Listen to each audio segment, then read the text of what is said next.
Let's see if I can get Shane in here. Thanks for showing up, guys. Where's Shane? Sorry, Shane. I'll give him a second to pop in here. You guys hear me okay, though? Hopefully. Damn. I pressed the wrong button. It should still let Shane in, though. Anyway, this is the first episode of Trip on This. It's going to start this back up again. It's been like, I don't know, a good 6 years maybe. Since, what's up, Tom? Since we've done anything like this. Now with technology to bring people on live stream, although we're still working on figuring this technology out. Actually, it's pretty simple. I just pushed the wrong button. So let's see if Shane can pop in here. Crap, I don't have a way to really get a hold of him other than this phone that I'm using to record. So we'll wait and see. So yeah, I'll give you an introduction here. Hey, Sarah. So let's see. Shane Bugbee is was the last person to interview Anton LaVey. He was the last person to interview Anton LaVey before he died. He was also appointed a priest by Anton LaVey, the last person to be appointed priest by Anton LaVey before he died. And then, he also has a book called, hey Shane, can you jump in, man? Sorry, I pushed the wrong button. I tried to bring you on and then it just jumped me on instead.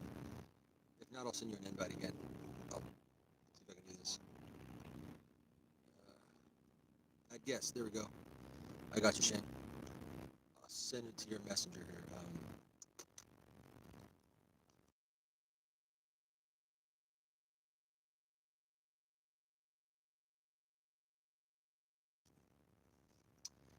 Cool. I just sent you another link to Messenger. Sorry, I totally dropped the ball on this one. There's like two buttons. One said bring them on and one said live. There it is right there. Cool. Yes. There it is. Hey, Shane. There we go. Always new. Hey, good to see you, Zach. You too. Cool, man. Cool. I was just telling everybody that I was giving you an introduction before you were in here. Unfortunately, I pressed the wrong button and drummed me on, but glad you made it. So this is Shane Bugbee, and he was the last person to interview Anton LaVey, and the last person to be appointed a priest by Anton LaVey. Is that right, Shane? That's true. That's true. You also have a book out, right? Was it called about the temple or Satanic Temple? The founding of the Satanic Temple, their secrets revealed. Awesome. Because aren't you the founder of the Satanic Temple? Well, Doug and I worked on that for that kind of idea went back and forth for a decade before it happened. Oh, wow. That long. Okay. Yeah. So yeah, Doug and myself, he worked with me. He was my protege for about 10 years. Right on. So, we did a lot of work together. It's, yeah. And the whole thing started off as what I thought was what we were doing was a publicity stunt and just something fun for like a mockumentary. So I wasn't too keen on creating a religion. I'm sort of anti-religion. So you probably didn't expect it to take off as big as it did, huh? And become like pretty much like the probably most popular, well-known satanic organization at this point. I don't think. Well, there's two questions there, two statements. I don't know if you ever know things are going to take off. Like your 30 hits of acid, you didn't know that video was going to take off, I would imagine. Right. I had no idea. Right.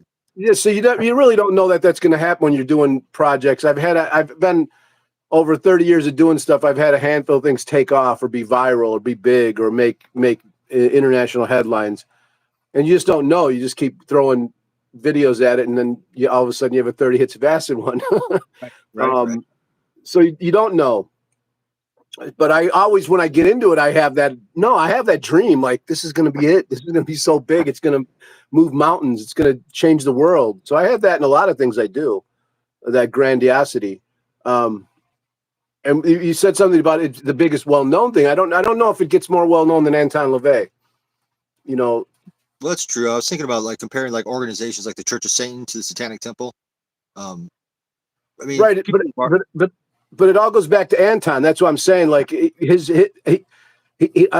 weird. Out of all those years I worked with that stuff, there's been a handful of people that have tried to get at him, like the Temple of Set, let's say, and it just went back to him. Like people, once a journalist start doing something, they're like, well, Anton LaVey. So he became like a name, almost a household name at this point. You know, Right.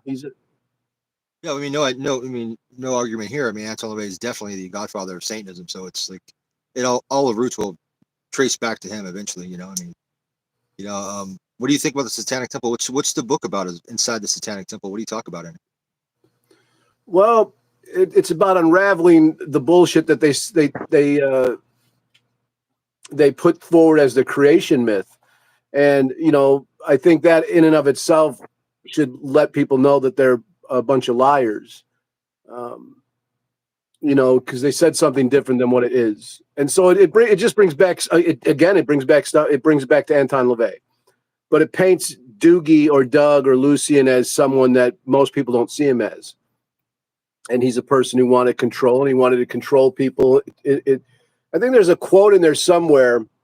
I know there's a quote in there somewhere that it says, so he says something like, we can get people to do our violence for us. The most successful people get others to do their violence. And it was at that point I was like, yeah, I really don't want to get people to do anything. I want to get people to leave me alone, maybe, but I'm not looking to, that's not my world, my worldview, is to get people to do things for me. I don't like that.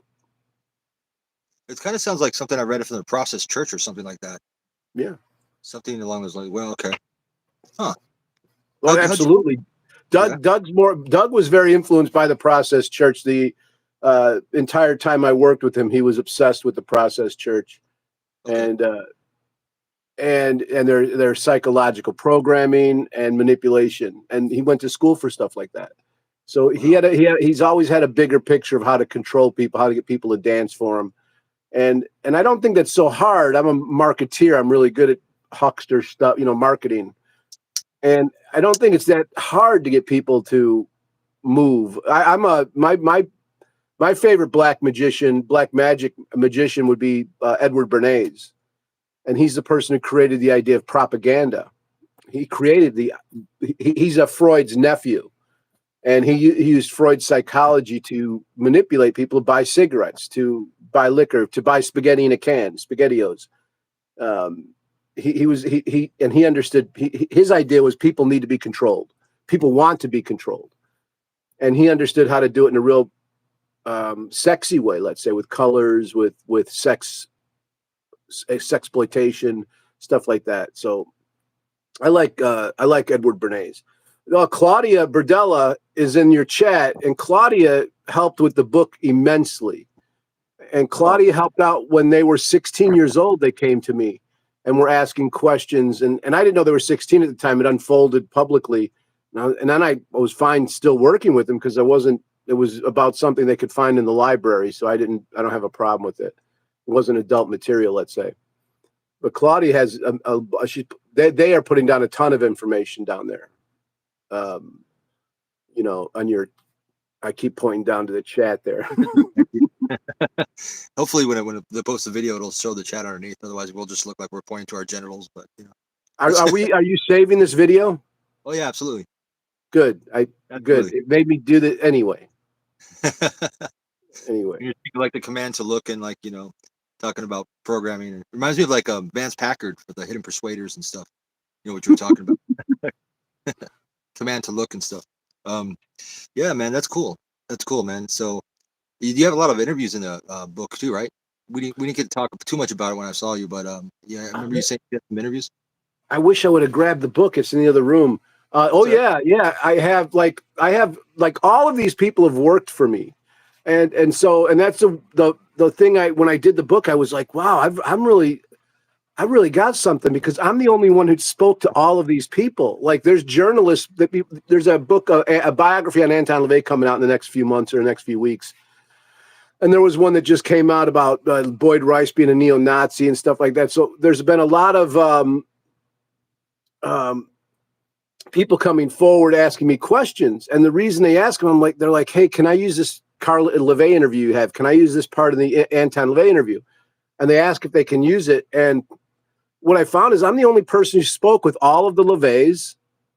I spoke with all of the people in the Church of Satan that took over. I spoke with all of the people in the Process Church. So I'm the only one that's spoke with all of them. Like Peter, Stanton, Doug, Carla, Anton, Blanche, Peggy, fucking that Kevin Dork from the Satanic Temple, all of them, like all of them. And so, you know, that's what's in the book. Like there's not one journalist alive that's done that. And I don't think there's anyone that can do that because they're, especially with the LaVeys, and all of them are real finicky motherfuckers. You know, they're really hard to actually talk to. Peter's hard to get an interview with. He's real finicky. And I know, like, Peter's guarded. He doesn't do interviews with people who are against him. Right. Right. Why would what? Why would he? You know, I mean, there's nothing in it for him. I think why would you not? I'm okay with it. Like, I don't know. I didn't know when you did this. I'm like, maybe Zach is going to attack me. I thought you were a cool guy when I met you in LA.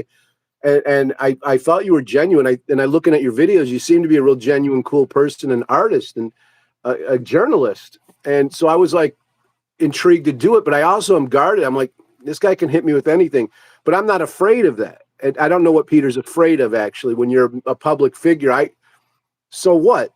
Go after him. You know, that guarded shit, that's what Anton did. And in his day, it was different.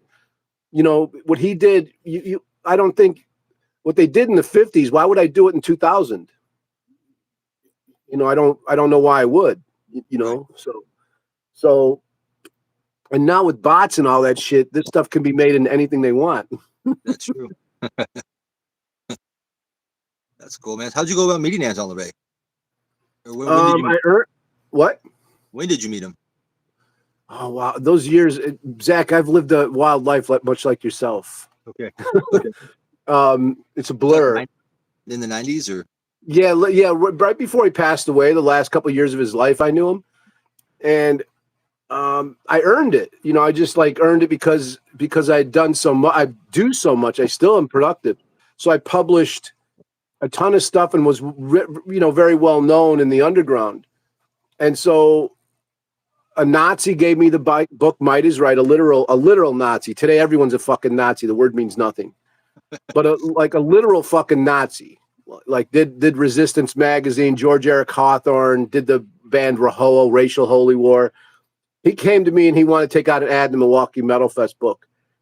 And I was like, I don't know if I should do this. And anyway, the Jewish person and the black person that were working on the book with me said you should do it. So I did. All the white people said don't do it. So it was real weird. That was weird in and of itself.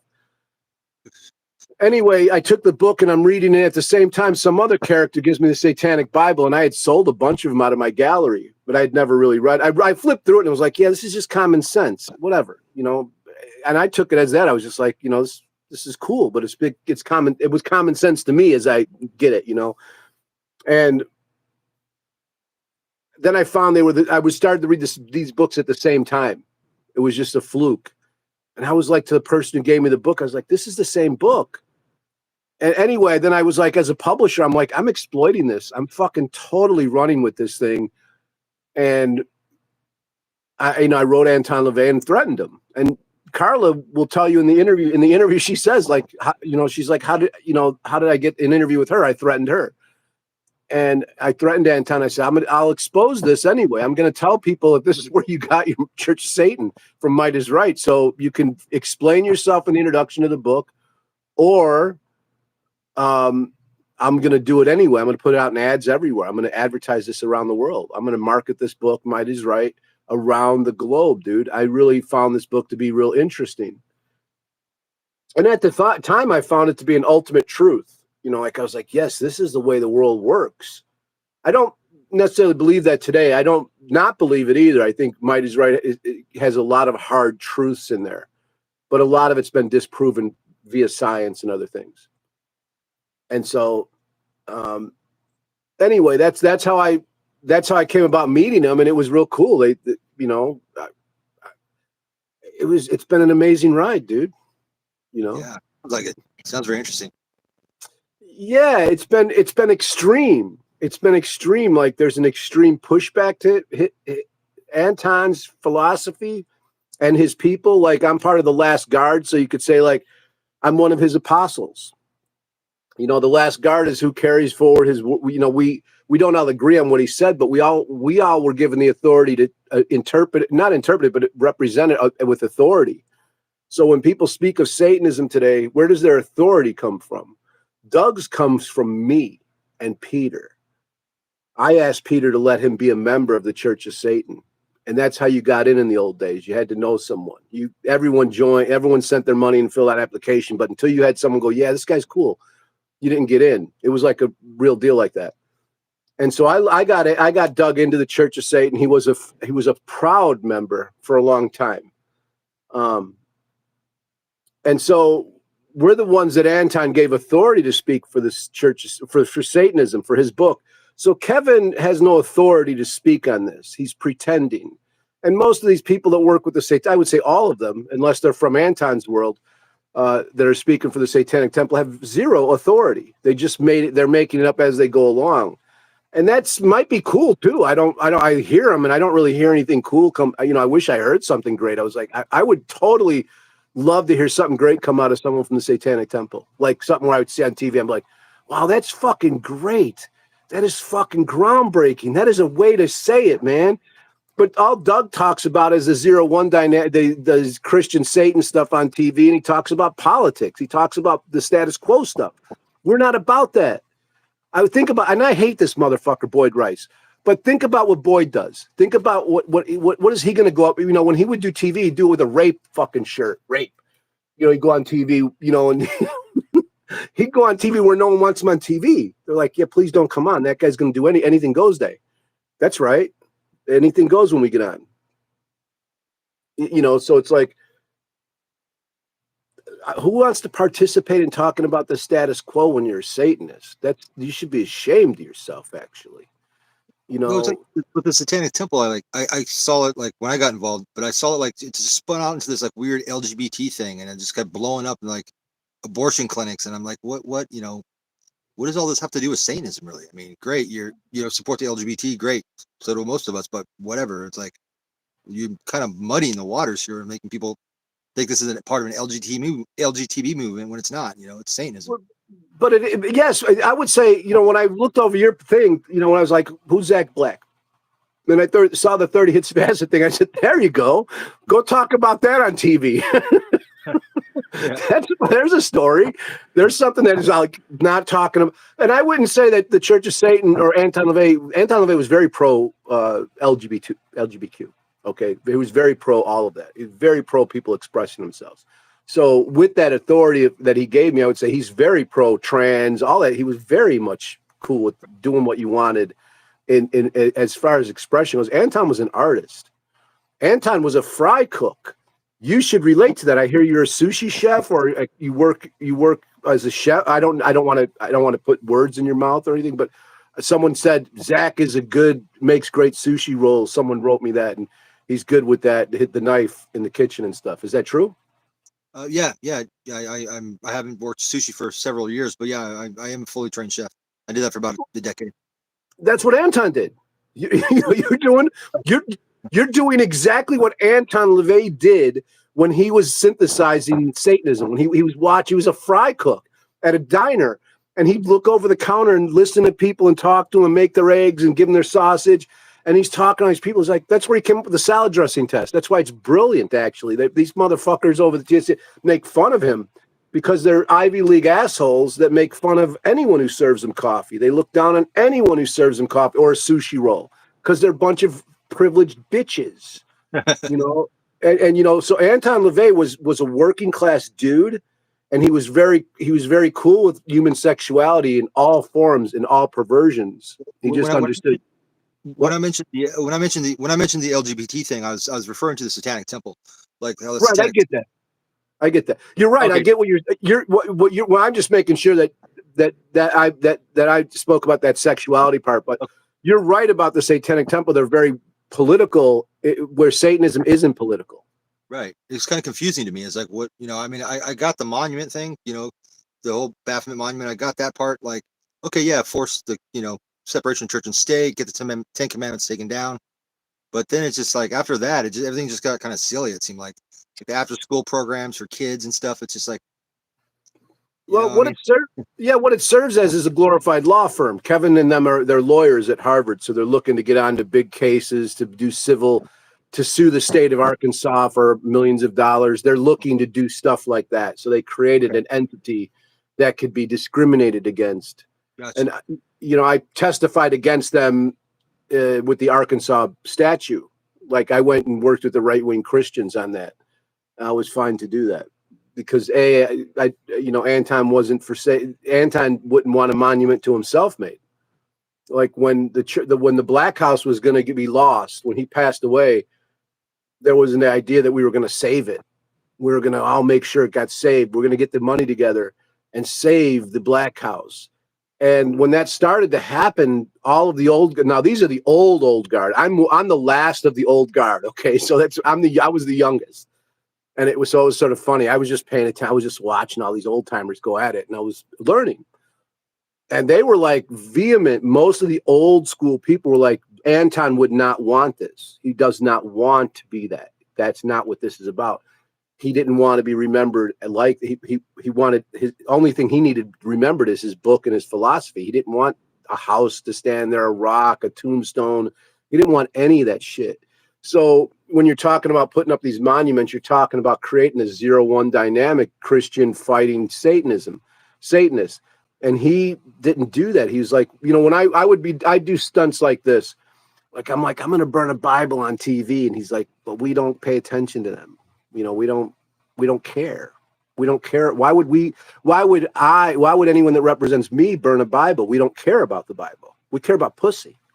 We care about sushi rolls. We care about burritos. We care about living life. We care about going walking around the park today with our dog and watching the squirrels run up the tree. That's what we care about.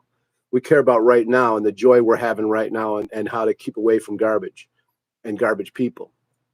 And so that's what came to me when I would try to do stunts. Like, I'm like, I want to burn the Bible. And he's like, yeah, that's because you were brought up a Catholic. It's predictable. Actually, it's boring. And I was like, well, I don't want to be fucking boring. I don't want to be tickled. That's why when I went to therapy, the first thing that bothered me about going to therapy and stuff was like how typical I was as a human being, depression, shit like that. And I'm like, I'm not typical.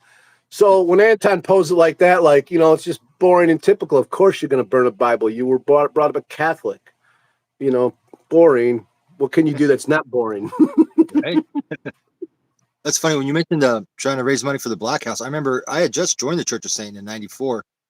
So when I turned 18, and I got a letter in the mail from Blanche Barton after LaVey passed asking for donations to save the Black House. There you go. So you carry your age well, Zach. How old are you? I'll be 48 in 2 days. Well, we're not that far apart. Okay. Well, listen, you hit 50, it's different. And when you hit 55, it's different. Shit starts to smell different, sag different. It's like, what in the fuck? You downhill slide is what I'm saying, bro. But anyway, yeah, you remember. That's exactly when all that was happening. We were starting to get. I remember I was working on the CD project. I was talking to Marilyn Manson and other people about putting songs on a CD to raise money for that. So we were working at you're right. We were working at that, and then it was a big hullabaloo. Whatever hullabaloo means, I don't know. Anton's taking over, possessing me. I'm using words from the 30s. It was a hullabaloo. I don't even know what a hullabaloo is. me neither. It might be racist for all I know. I don't want anyone to give me grief. I don't know where hullabaloo is. I don't know where it came from. Give me a break. I'm old. But yeah, that you remember. There you go. Wow, you remember the Church of Satan. So that's cool. Yeah. And then I sent him $100. This is in '97. I was delivering pizzas, so $100 was a decent chunk of change for me. And I do. But then they sent it back. She sent it back and said, "Sorry, it's too late." She sent the check back to me. I heard Blanche, yeah, I heard Blanche lives like here where I live in San Diego, somewhere down here, like on the beach down here somewhere. Could be. That's I've been to her house. I've been to her house. Okay.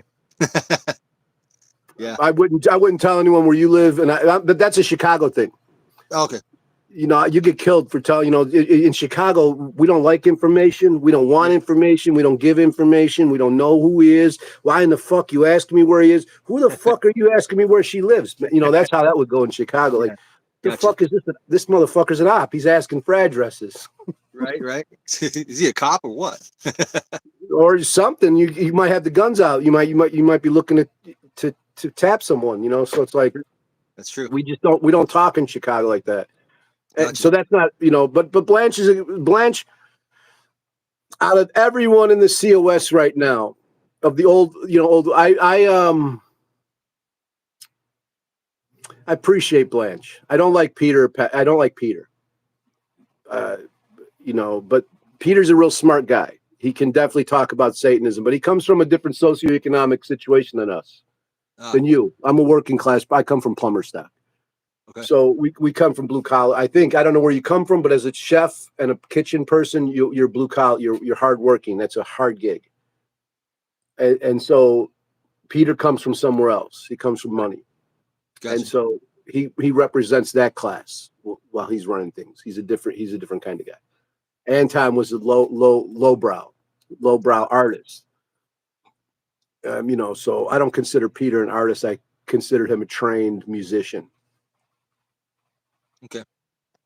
But in the book, you asked in the book, who's in the book? Peter Gilmore's in the book. He wrote something. Doug, there's an interview Doug did with me that's never been published. Right before we had our breakup, our love affair breakup. There's stuff that everyone that Anton wrote for me. There's stuff from everyone. There's Stanton's last interview, Carla's last. Now Carla's still alive. She just made a point to keep saying this will be the last time I do an interview.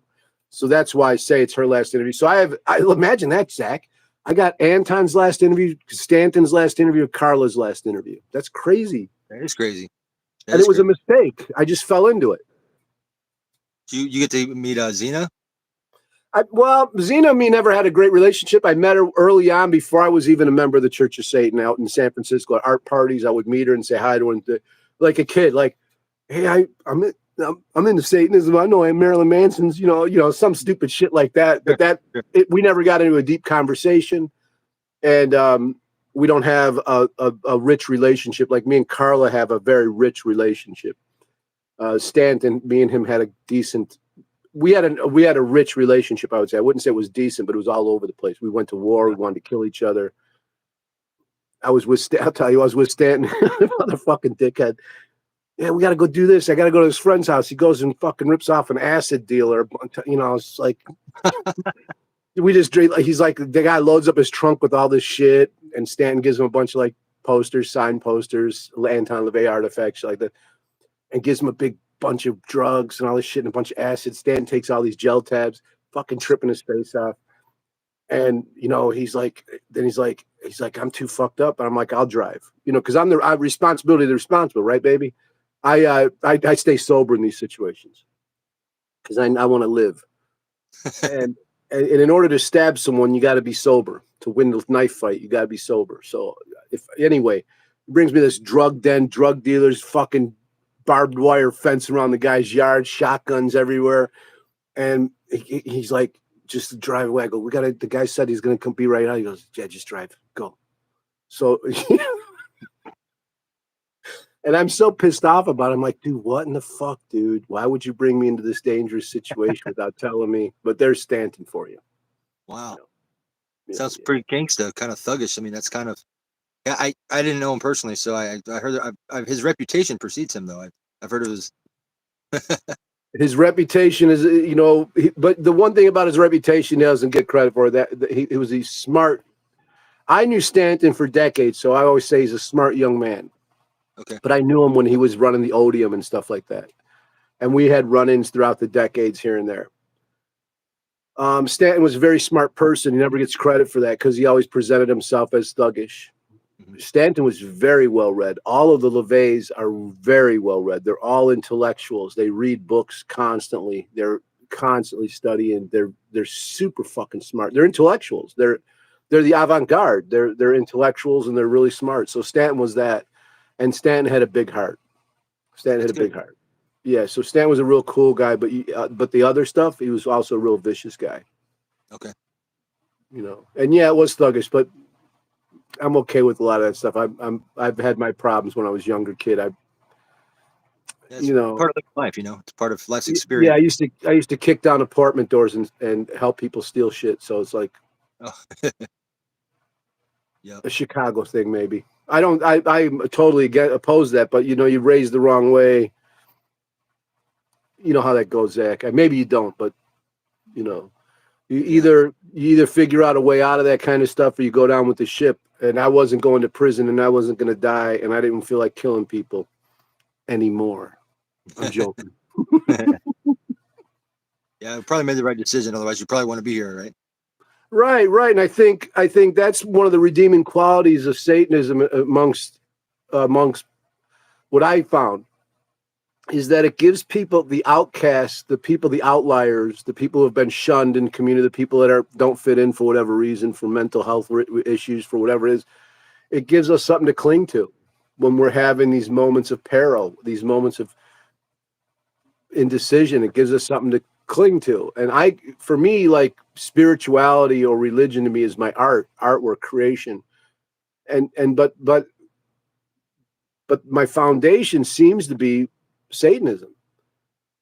And as much as I want to say I'm not a Satanist, I don't fucking dig this shit. I don't like being nailed to the wall.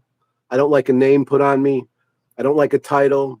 It seems that works as far as where so it comes back. It comes back and haunts me, let's say, all the time. And I think that I remember Blanche saying this about someone, maybe myself, maybe Boyd, maybe some, but a lot of the members on the old days, she would like, the world's lucky that they have Satanism in their life, or they'd be killing people, or they'd be destroying things. And she would say that about a lot of her members. I don't want to say her members, but when Anton passed away, I dealt with Blanche a lot more than I dealt with Anton. Okay, I only dealt with Anton for a few years. And we were friendly, and like Carla would say, he loved me because I was like a no. I would say no to him. I was like, I'm not fucking doing that, guy. I didn't come in there as a fan. I left a fan, but I came in there. I was just like an interview guy. Like I was just coming in to interview him and do business. And so I was like, yeah, big fucking deal. The person I was with everyone was shaking around me when they knew I was meeting Anton. They were like, oh my God. I was like, what in the fuck? Fuck, who gives a fuck? He's just another person. Now, when I met him, I found out he was a very special person. Very, very, he was magical. And I would not deny that. And I don't say that for any other reason than that's what I experienced. He was cool. Can you tell me a little bit about how the Church of Satan transitioned as an organization to Peter Gilmore in those days? Because there's some controversy, like if it was supposed to go to Carla, if Blanche gave it to Gilmore because Gilmore helped her financially. There's kind of some. You got that right Okay. there. It seems to be that's the case. I wasn't involved in those dealings, but it does seem to be that Peter purchased his role in that respect. He purchased. Yes, the financial help Peter gave assured him the role. Now, I never heard Boyd Rice was going to take over the Church of Satan by anyone but Boyd Rice. Okay. That guy's a weird one. Because he's like he gets it. I beef with that motherfucker all the time. I'd love to see him. I would love to fucking punch him. I'm too old to punch people. Okay, I'm 55. I don't punch, but I'd love to have someone in the old. Fuck him. That's what I'm saying. But he argues like I did. He's like he'll go out and say he did the last interview with Anton LaVey, but he didn't. And I don't even know why he argues about that. I don't even know what the big deal is about that. It's something fun to say, but it's like, why are you arguing about that? It was like a mistake. It takes no talent. It was a mistake. Like it was like, oops, I was the last one. I got a lot of last interviews. I got the last interview with G.G. Allen. I got a lot of last interviews. Why is that? Because I've done 1,000 interviews. So I've done a lot of interviews. So you're going to get some last. Yeah. But he argues about that. And even Blanche wrote this book, We Are Satanists. And in there, she says, I did the last interview with Anton, but Boyd does the better interview. One of Carla's Christmas bashes up in San Francisco, a friend of mine, Thomas Leroy, and part of the sect of the Horn God, Thomas was given pictures by a photographer named Jake, who goes by the name Jake Block, who was around Anton LaVey back in the day. I guess he might have been a driver for Anton LaVey at one point, but anyway, he had these never before seen pictures that were undeveloped. And so my friend Thomas gave them to Carla at the Christmas batch, pictures of her father and stuff like that. So I got to talk about her briefly, but Carla's a really fun person when she's fun. Yeah. Okay. Oh yeah, yeah, definitely. I had to find time. Yeah. Anyway, Carla. Carla is Daddy's little girl, so hanging out with her I sort of appalled that the church, Peter Gilmore and Blanche and all them didn't make her a part of it somehow. But I could see how her and Blanche were at war. You know, she was daddy's little girl. So you got to imagine she looked up to her father, and speaking with Carla's light is a reflection of Anton. You know, like I'm like, wow, that's you made that move just like Anton would. You said that just like Anton would. Of course you would. And so as far as representing Anton Satanism, she's the best representative. She grew up around that from as a, you know, she saw the whole thing created in her. Like Xena didn't know Tony. She knew Anton. Anton had already stepped into that role. Carla knew Tony and then saw Anton created. Very So cool. she's very much like her father. Very much like her father. And I know she had, she looks a lot like Anton too. right. That's the first thing I thought with her eyes is like that looks just like Anton's daughter. You know, you could tell. She does, and she's just like him. So to go study Satanism for myself, I was really happy that we became friends, because when it's first happened, she called me, threatened me, I threatened her. We're going at it. We're going to go to war. Next thing you know, she's flying in and doing my witch's Sabbath for me, and we became great friends. And I was very lucky for that, because as far as studying that stuff, it was like, wow, this is like hanging out with Anton again. So I would talk to her about old days of Church of Satan, stuff like that, and like she answered the phone when she got off the bus from school, man. Like, so she, you know, she would talk about Kenneth Anger living there when she was there. She was in the Black House and watching that whole thing go on. And it was like funny. I was like, your father was an artist. And she goes, how do you figure? And I explained it to her. And I'm like, Carla, look at what you do. Where'd you learn how to do all these shows, these flyers, the art, the colors? And she goes, oh, Anton and his friends. And I go, right. Who lived there again? Kenneth Anger, an artist. Who was he? This is an artist. Everyone in the Church of Satan seemed to be an artist for the most part, or have some power. And so some sort of social power. And so, yeah, Carla's cool. That's all I'm saying. What do you think the biggest contrast is between the Church of Satan with Anton LaVey and without Anton LaVey, and the Church of Satan presently? Well, the socioeconomic thing. Peter represents a different class group, so the tone is different.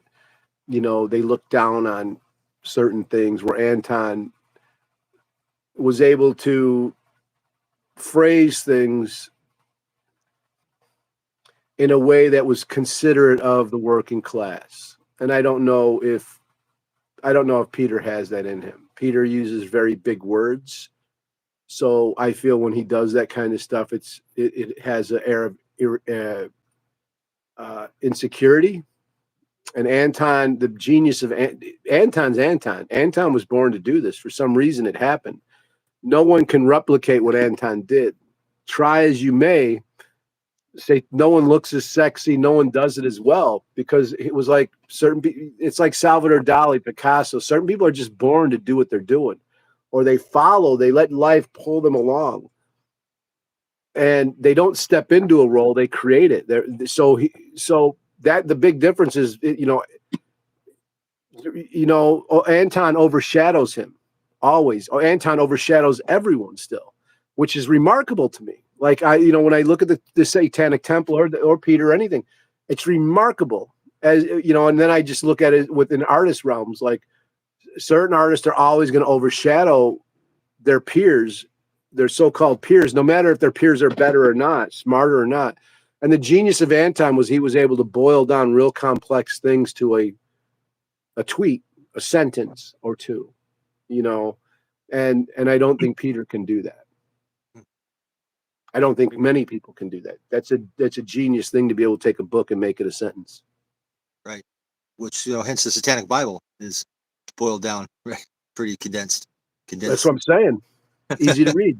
Easy to read for everyone. Yeah, it is. I remember I couldn't afford it, so I was stealing them at Barnes and Noble bookstores, because I would read them, and then I'd steal many copies and I'd distribute them, like the Satanic Jehovah's Witness at high school. Got expelled for that, but yeah, it is what it is. I love that. Did you say you were a Jehovah's Witness? Oh no, I'm sorry. I would steal the Satanic Bible and I would distribute them in school for free. People who were interested in passing them around, and I got expelled from it. I was like the Jehovah's Witness of Satanism. Oh, You know, okay. That's yeah, hilarious. passing out pamphlets, but mine were Satanic Bibles. So That's hilarious. wow, so that's cool, man. What else is in the book other than you have some interviews and you have a lot of good last interviews, and you also have a lot of inside information about the Satanic Temple. What else do you include in the book? Let me go grab it real quick. Can Oh yeah, we? please. I got a monkey who juggles, so I'll bring him out while you're gone. Who? A monkey that juggles just to take up dead air. I'm joking. You I'm really joking. have a Oh, okay. No.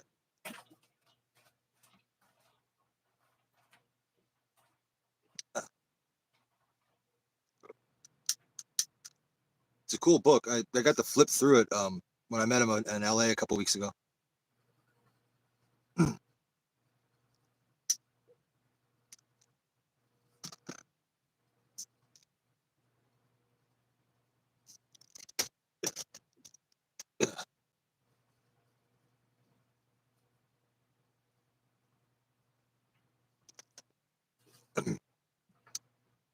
Wow, so I'm happy. Trip on this is back, and we're gonna try to get guests on and try to do it like at least once every other week. So eventually we'll come up with some topics and to be generated, and with the ability for the live stream, I can bring people on. So anybody in the audience or in the comments here, I could send a link, and boom, they could come on and talk about whatever it is we were talking about. So that's going to be implicated in the up and coming shows.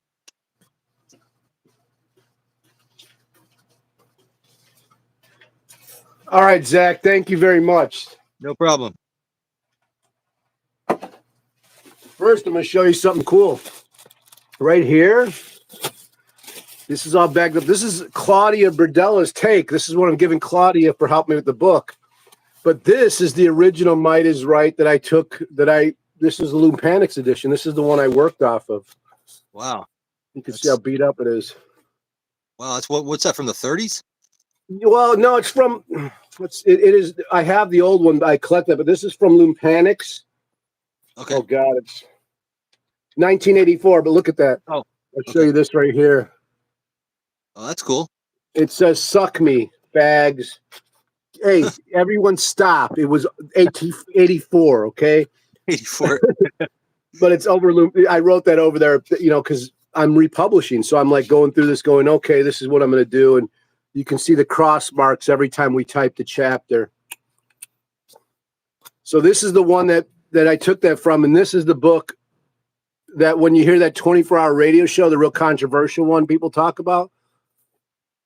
This is from that. This is like from those moments. And I didn't think it was here, it has there's Doogie's artwork, Lucian's artwork. Okay. I didn't think this is a big deal, but Claudia, when they did Claudia does this Infernal Church. And then this was sent to me by Tom Metzger. And this is a Might is Right. They came out from the 14 Words movement, but real racist people. But they helped out. They helped out too. They did the afterword for my Might is Right. I know it's present day. It's hard to talk about that stuff. So, but that's what a lot of this book has in there is the explanation of that stuff. It has Peter's explanation of what Might is Right is. It has Anton's explanation about what Might is Right is. Everyone talks about it. Right here, there's a picture of me and Stanton. Cool. And then he did the forward. Here's when I write: I lie, I cheat, I steal, and I hurt others. I'm a Satanist. What did you expect? I should add, you also lie, cheat, steal, and hurt others. How could you not? It's the way of the world we exist in. Satanism isn't idealistic, it's realistic. Idealism is for religions, poets, politicians, and swindlers. Satanism is a philosophy that is fluid and erodes constructs. Satanism might shun the religious-minded, unless they are of use, of course. Seldom is there a we in Satanism, but there is when speaking for a philosophy in general terms. When I speak about Satanism, it is with authority, the authority earned and awarded to me by Dr. Anton LaVey, author of the Satanic Bible and the creator of modern Satanism. We are certainly not a philosophy of joiners. No matter how much spin a rich kid and his satanic puppet put on the philosophy of Satanism.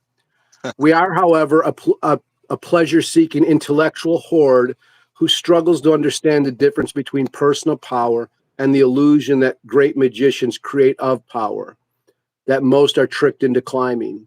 Satanists do not climb power. Satanists do not seek power. Satanists do not fall for illusions of power. We are power.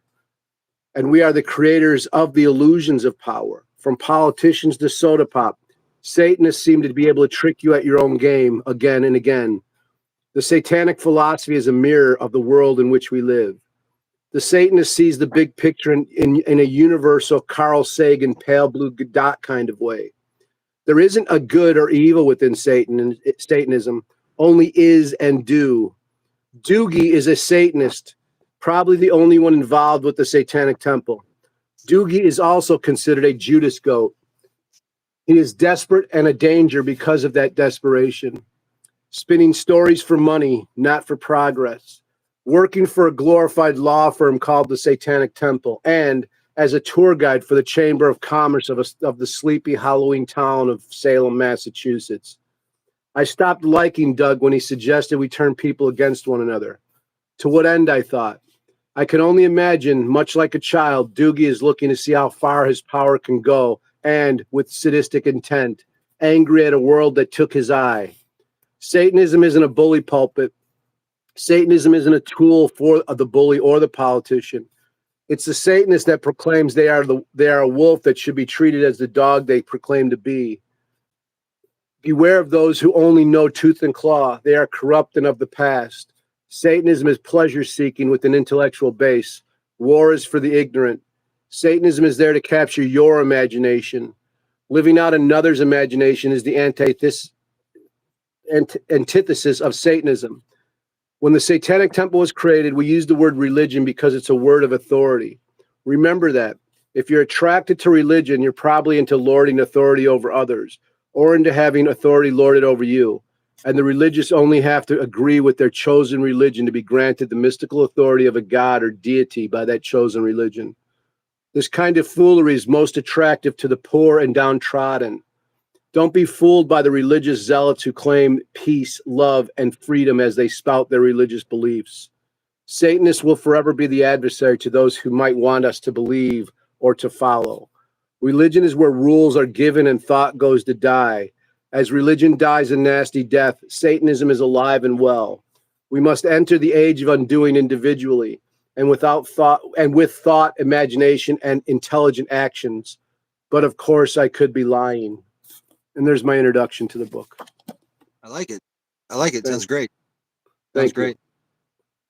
I apologize if you didn't want that read, but I don't know why I even read it. No, it sounded great. I'd actually encourage you to read more if you have some. Well, I'll read the table of contents. The forwards by Stanton LaVey. I lied, cheat, I steal. That's mine. LaVey's authority. Our priest can do no wrong. That's a good one. I'll read that maybe. That's something Anton wrote. Going to Uncle Anton's house. It's what happened when I went to his house. The doctor is in. That's something Anton wrote for me. Or that's the last interview I did with Anton LaVey, I mean. And then Might is Right by Anton LaVey, and he wrote that for me about Might is Right.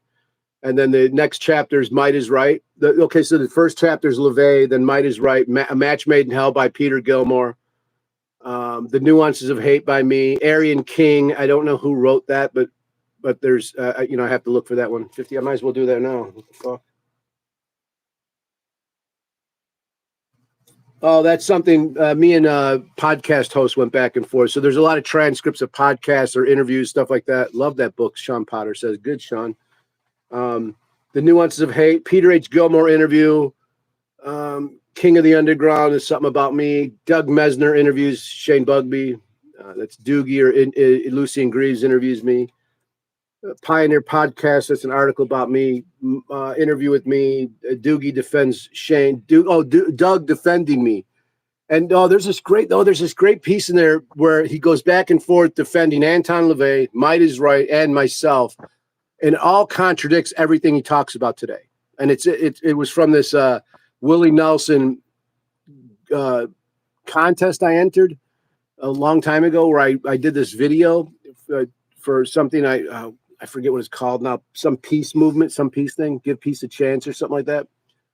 And I won an award, the Willie Nelson Award, and I got attacked because I was a Satanist. So everyone's like, "He's a Nazi. How could you give him this award?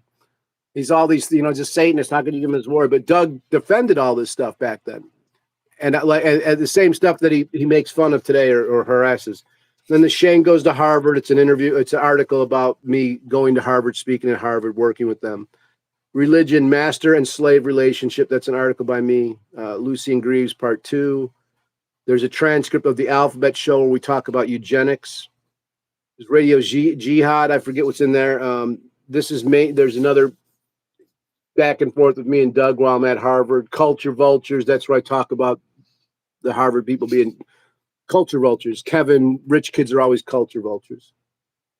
Then I put the receipts in there, a bunch of emails between me, Doug, and Kevin that proves them to be liars about things they've publicly said. Then there's my big involvement. The things that I really helped with was like the pink mass, stuff like that.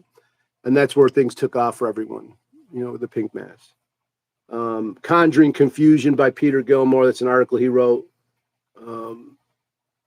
Then I have an uncut interview I did with Doug for Vice Magazine. Vice Magazine edited it, so I put the whole complete interview in there.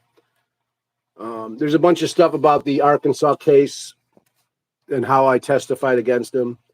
Then there's an article about Satanism by me, interview with Carla, interview with Stanton, Satanic Sins Interpreted.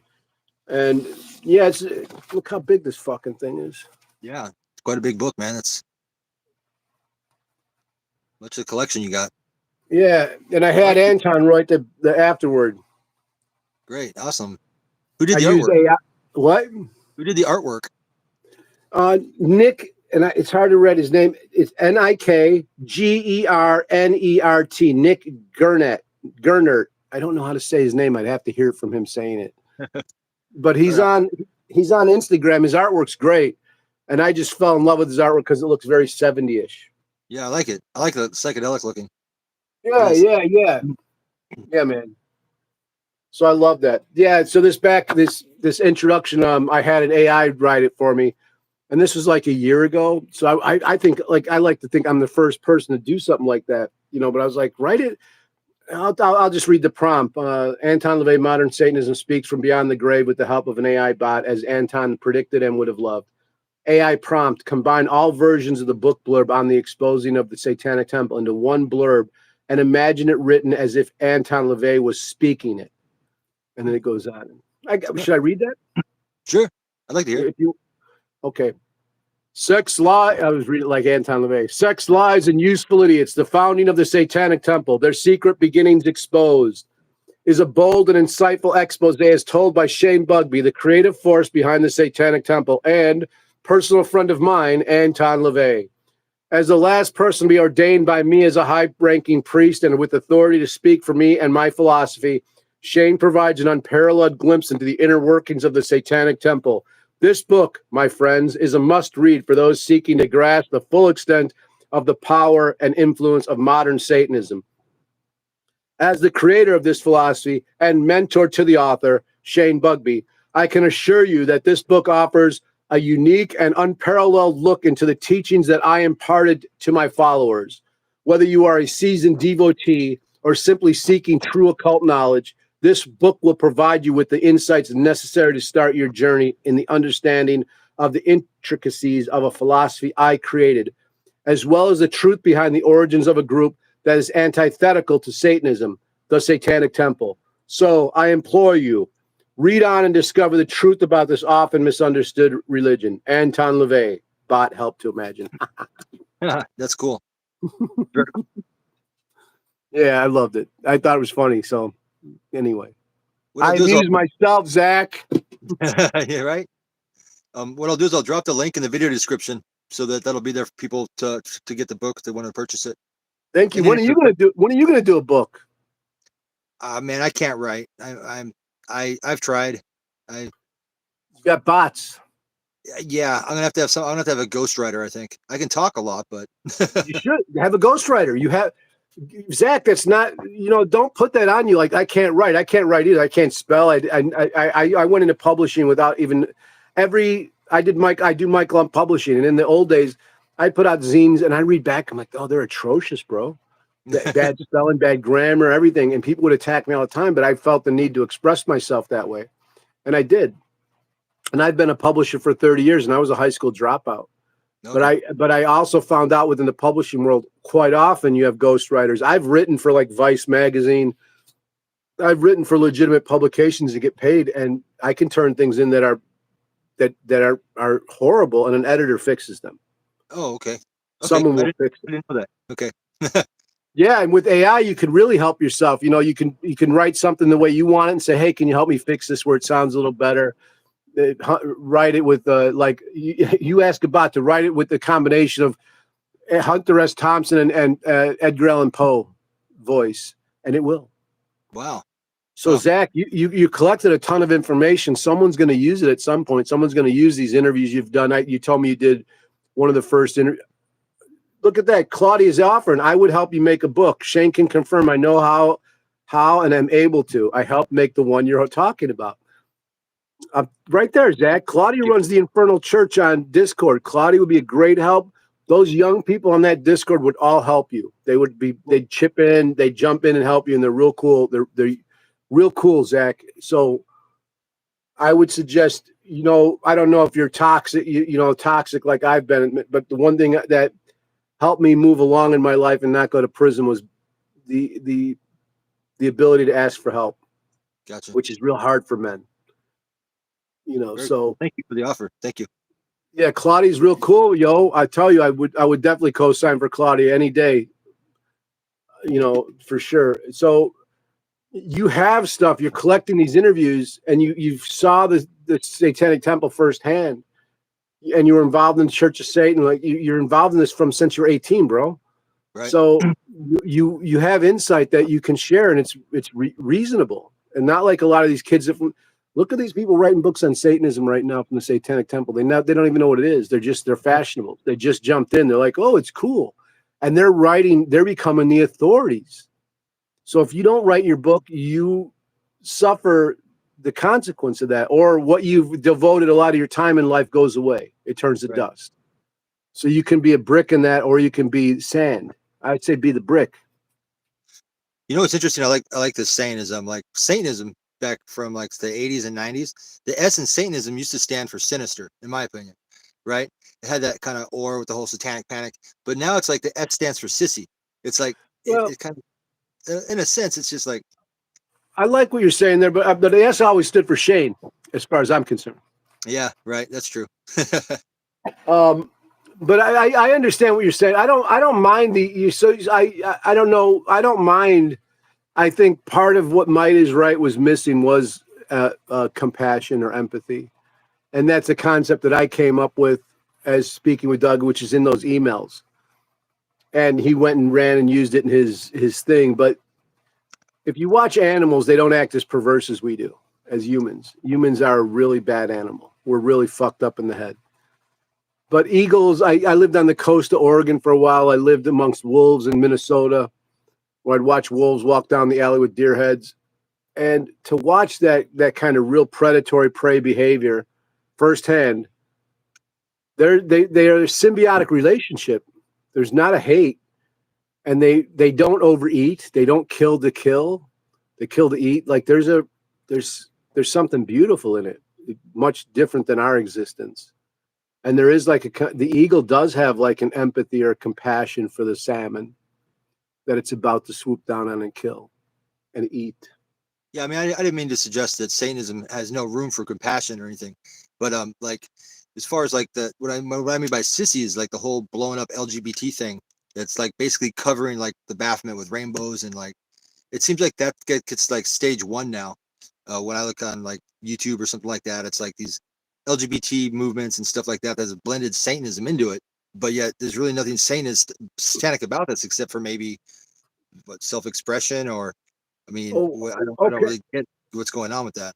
Okay. Well, to say it in that that community, um, I wouldn't pose it like I don't have a problem with the gay community at all. I think they're great, and I think they're actually at the forefront of free expression. But within Satanism, I do see a lot of posers. There's that queer satanic people, and you'd mentioned something in one of your videos about someone who gave up $50,000 to pay for that statue to get made, and I think you have something there. But the way you say it sounds racist or biased or sexist, But I do think you have something there because I had to witness that myself. And there is a conspiracy going on behind the scenes that is obvious to me, but it's not so obvious that I could put it forward without sounding paranoid. Mm. Same as how you were trying to put it forward. There's not a way to put it forward without sounding racist or paranoid or something like that. But I think you're onto something, and I think time will prove what you're saying to be true and what we're saying to be true. Yeah, and I because think the way I put it forward, it does look like, oh, look, he's this paranoid guy. He's like, oh, this is the Zion movement. It's like, no. It's like, really, this is what happened. Like, take it for what it is. But and I think I would love to get together with you off the air and talk to you more about that and put something together. Maybe that maybe we're able to connect some dots where I say, hey, I saw this. Hey, I sent you something about something. Said, hey, you ever hear of this group? Because they're tied in and they're real rich people. And so we might be able to put some of our evidence together and actually show something, like crowdsource something. And I would challenge us to be able to present it in a way to put it up on Reddit or even that infernal church to go, this is the evidence that Zach and I have where we see a conspiracy going.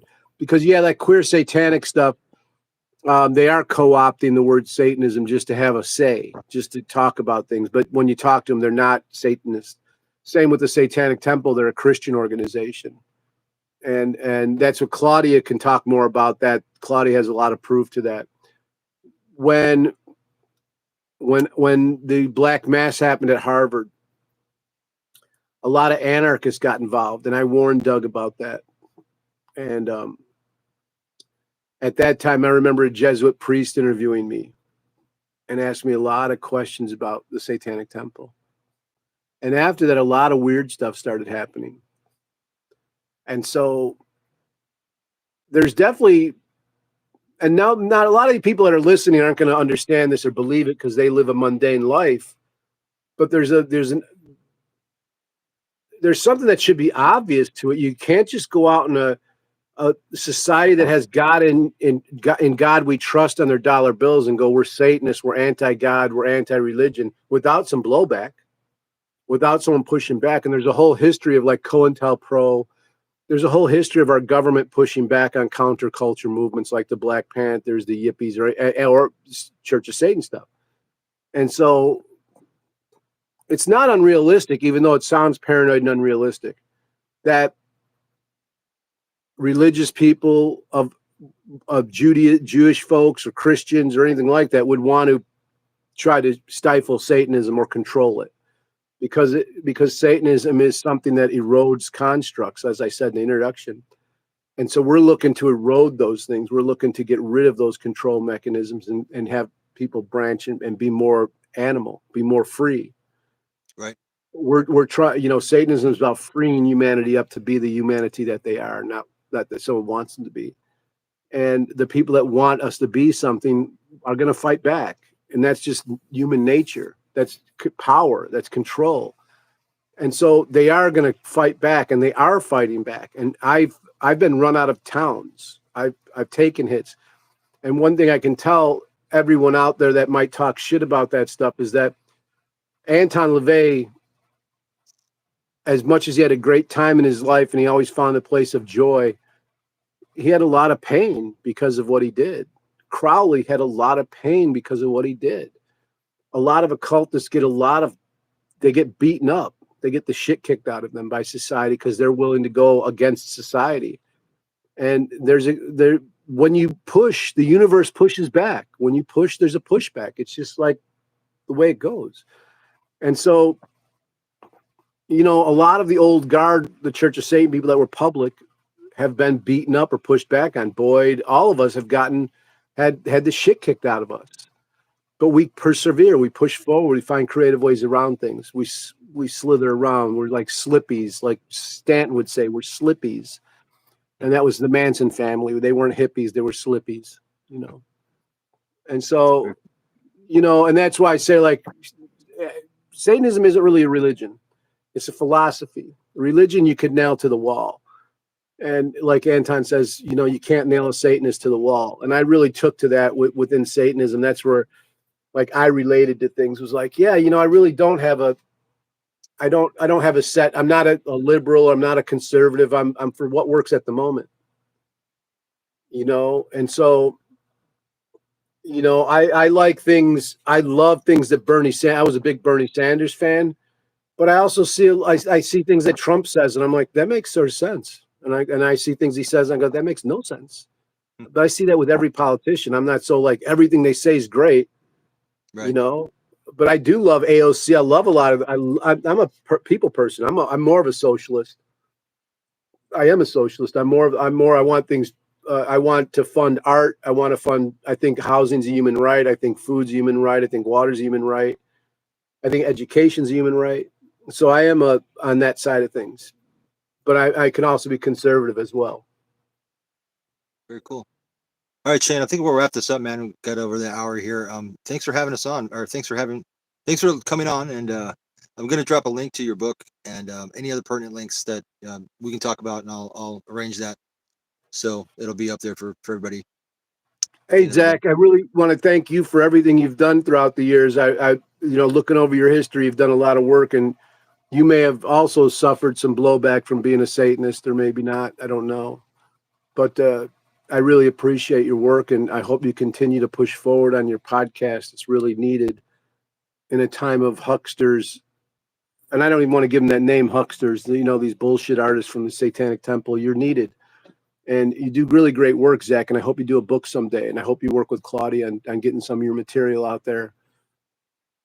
You know, and you know, I appreciate that. That's a big compliment coming from you. Well, you did the work, dude. It's not. It's just I'm stating facts, and I really, you know, I appreciate your efforts, and I just encourage you to do more. And if you ever need help from me, I'm here for you, bro. Awesome. Thank you, man.